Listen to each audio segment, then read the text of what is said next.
Extreme risk protection orders. They would allow loved ones to ask a judge to take away a person's guns.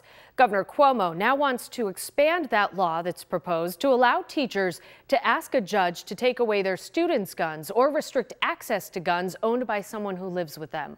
We break down what it means and whether gun reform advocates feel it could help.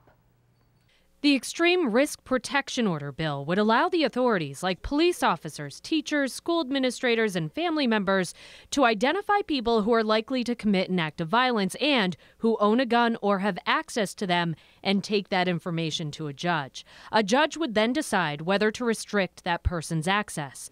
A reporter asked the governor, doesn't a teacher already have the ability to do this? No. Why not? No. A teacher could. They don't have a legal right to start a legal proceeding before a judge. If a teacher went before a judge today, the judge would say, you have no standing before me. Not surprisingly, the group New Yorkers Against Gun Violence fully supports this idea.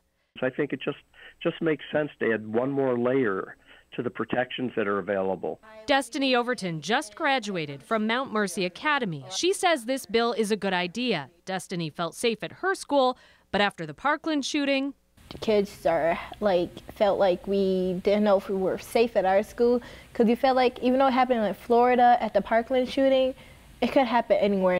Despite more school shootings happening after Parkland, Destiny says she's trying to stay positive about a future where students will no longer have to worry about violence happening at school. I am hopeful, but unfortunately at this time, I don't know. It's hard to say, because once you think it's over, another shooting has occurred. So you can have hope. It's just how long are you going to be able to keep that hope?